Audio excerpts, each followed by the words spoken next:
નમસ્તે વિદ્યાર્થી મિત્રો। North Gujarat education trust Mumbai સંચાલિત અરવિંદ જીવાભાઈ પ્રાથમિક શાળા પાટણ ધોરણ 8 વિષય સામાજિક વિજ્ઞાનની અંદર આજે આપણે પાઠ 2 ભારતમાં બ્રિટિશ શાસન ઈસવીસન 1757 થી ઈસવીસન 1857 વિશેની માહિતી મેળવીશું। પ્રસ્તાવના બક્સરનું યુદ્ધ અને તેમાં અંગ્રેજોની જીત। આપણે જોયું કે પ્લાસીના યુદ્ધ પછી મીર જાફરને હટાવીને અંગ્રેજોએ મીર કાસિમને નવાબ બનાવ્યો, પણ તેના શાસનમાં બંગાળમાં કરમુક્ત ખાનગી વેપાર કરવાની બાબતમાં અંગ્રેજોને તેની સામે વાંકું પડ્યું અને બક્સરનું યુદ્ધ થયું। આ બક્સરના યુદ્ધની અંદર અંગ્રેજોની જીત થઈ હતી। રોબર્ટ ક્લાઇવે અવધના નવાબ અને મુગલ બાદશાહ સાથે સંધિ કરી અને અંગ્રેજો શું કરે છે તો અવધના નવાબ અને મુગલ બાદશાહ સાથે સંધિ કરે છે। અવધના નવાબે કંપનીને 50 લાખ રૂપિયા આપ્યા હતા। ત્યારબાદ મુગલ બાદશાહ શાહ આલમ બીજાને કંપની વાર્ષિક 26 લાખની ખંડણી આપે છે અને તેના બદલામાં બંગાળ, બિહાર અને ઓરિસ્સાની દીવાની સત્તા આપવાની હતી। આમ જોઈએ તો 12મી ઓગસ્ટ 1765માં બ્રિટિશ ઈસ્ટ ઇન્ડિયા કંપનીને મુગલ બાદશાહે બંગાળની દીવાની સત્તા આપી અને અંગ્રેજોની ભારતમાં રાજકીય સત્તા શરૂ થઈ। આગળ જોઈએ તો કાયમી જમાબંધી।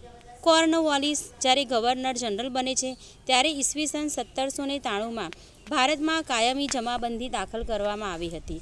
તેમાં જોઈએ તો જમીનદારને જમીનના અને જમીન મહેસૂલના હક આપવામાં આવ્યા હતા। તેમણે સરકારના એજન્ટ તરીકે કામ કરવાનું હતું। આમ જમીનદારે જમીન મહેસૂલના 9 ભાગ એ સરકારને જમા કરાવવા અને 10મો ભાગ એ પોતે મહેનતાણા તરીકે રાખી શકતો હતો।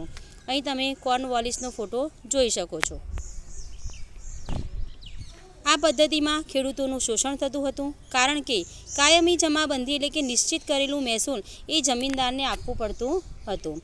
જમીનદાર તેના ઉપર જુલમ કરીને પણ મહેસૂલ વસૂલ કરતો હતો, કારણ કે સરકારના એજન્ટ તરીકે કામ કરતો હોવાથી તે શું કરે છે, જમીનદાર તો ખેડૂતો ઉપર જુલમ કરે છે અને વધુને વધુ મહેસૂલ એકત્ર કરે છે।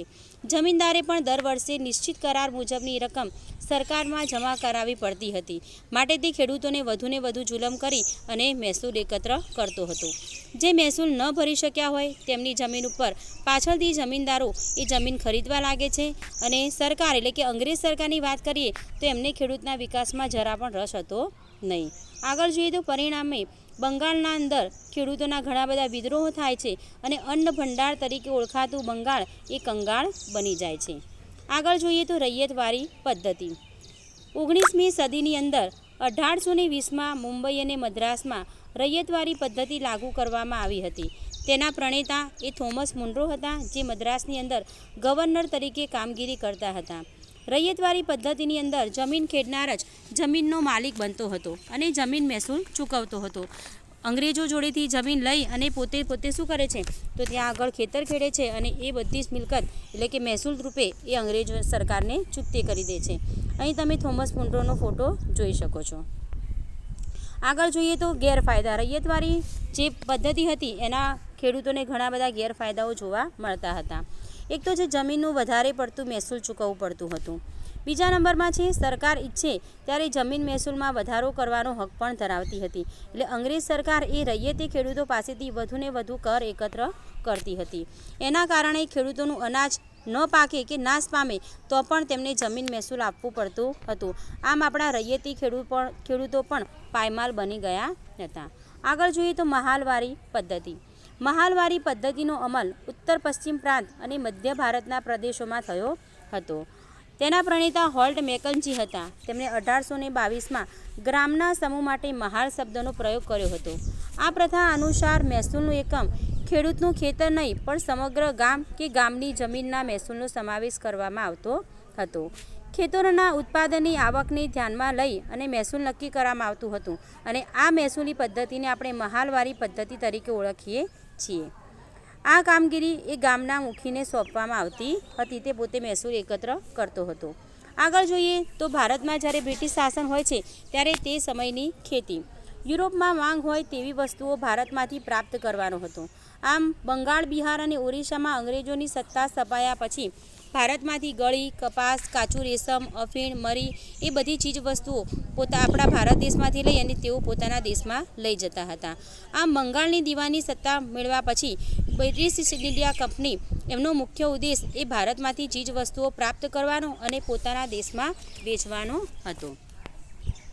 આમ આપણો ખેડૂત એ અંગ્રેજ સરકારની ઈચ્છા મુજબ કાર્ય કરતો થઈ ગયો કે ભારતની અંદર હવે બ્રિટિશ શાસનની રાજકીય સત્તા શરૂ થયા પછી એમને જે વસ્તુની જરૂર હતી એ વસ્તુનું ઉત્પાદન આપણા ખેડૂતોએ કરવું પડતું હતું. જો આપણા ખેડૂતો તેમ ન કરે તો તેમના ઉપર અત્યાચારો કરવામાં આવતા હતા.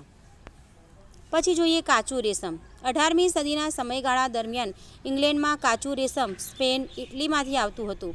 જો બંગાળમાં થતું રેશમ હાથમાં આવી જાય તો બ્રિટનને સ્પેન અને ઇટલી ઉપર નિર્ભર રહેવું પડે નહીં. તમે અહીં કાચા રેશમ અને એમાંથી કાપડ તૈયાર થયેલું જોઈ શકો છો. હવે જે સ્પેન અને ઇટલીમાંથી આવતું રેશમ છે એ રેશમ આગળ નિર્ભર ન રહેવું પડે તે માટે બ્રિટિશ ઈસ્ટ ઇન્ડિયા કંપની ખેડૂતો ઉપર જુલમ ગુજારીને ભારતમાંથી નિકાસ થતા રેશમ ઉપર પોતાની સત્તા સ્થાપી દે છે અને બધું કાચું રેશમ પોતે પ્રાપ્ત કરે છે. આગળ જોઈએ તો ગળી. અહીંયા આગળ તમે ગળીના પાકનો ફોટો જોઈ શકો છો. ગળી એ રંગકામમાં વપરાતું દ્રવ્ય છે. તેનો છોડ એ ગરમ પ્રદેશોમાં થાય છે અને યુરોપીય દેશોની અંદર તેની મોટી માંગ હતી. કાપડ ઉપર ભારતની જે ગળીનો રંગ હતો એ ખૂબ જ ચમકતો હતો અને એ રંગથી સુતરાઉ કાપડને રંગવામાં આવે તો સુતરાઉ કાપડ પણ ચમકાટ ધરાવતું હતું. ઈસવીસન 1790માં યુરોપિયન દેશો ગળીનો પુરવઠો કેરેબિયન દેશોમાંથી મેળવતા હતા, પરંતુ ઉત્પાદન કેરેબિયન દેશોનું ઘટતી જાય છે અને એના કારણે ભારતમાં ગળીની માંગ વધવા લાગી. કારણ કે ભારતમાં થતી ગળી એ સારી એવી ચમકાટ ધરાવતી હતી, માટે થઈ અને યુરોપિયન પ્રજા એ ભારતમાંથી ગળીનું ઉત્પાદન વધુને વધુ થાય એવું પોતે ઈચ્છતી હતી. ગળીના ઉત્પાદનની પણ બે પ્રથાઓ જોવા મળે છે, નીજ અને રૈયતી. નીજ પ્રથા જોઈએ તો આ પ્રથામાં ઉત્પાદકો છે તે પોતાના હળ, બળદ તથા ઓજારોનો ઉપયોગ કરતા હતા અને કાચો માલ કારખાનામાં પહોંચાડતા હતા. બીજું જોઈએ રૈયતી. તો આ પ્રથામાં ખેડૂત પોતાની જમીન ઉપર ગળીનું વાવેતર કરતો અને તૈયાર થયા પછી કારખાનેદારને વેચતો હતો અને આના પછી તેઓ કારખાનેદારને ખેડૂત પોતે લોન પણ ધીરતો હતો. આમ જોઈએ તો ગળીનું ઉત્પાદક એ અંગ્રેજો માટે લાભદાયી હતું, પરંતુ આપણા ખેડૂતો માટે નુકસાનકારક હતું, કારણ કે તેના ઓછા ભાવ આપવામાં આવતા હતા. માટે આપણો ખેડૂતને મજબૂર કરવામાં આવતા. ખેડૂતો જ્યારે ગળીના પાકનું ઉત્પાદન કરવાની ના પાડે, ઇનકાર કરે, તો એમના ઉપર જુલમ કરવામાં આવતો હતો અને એમના અન્ય પાકને નાશ પણ કરવામાં આવતો હતો. આમ કંપનીના જે મળતિયા છે એ ખોટા હિસાબો રાખતા, ખેડૂતો ઉપર જુલમ કરતા હતા અને આના કારણે ઈસવીસન 1859થી 60માં ગળીના રમખાણો પણ થયા હતા. વિદ્યાર્થી મિત્રો, આટલામાં તમને ચોક્કસ ખબર પડી હશે.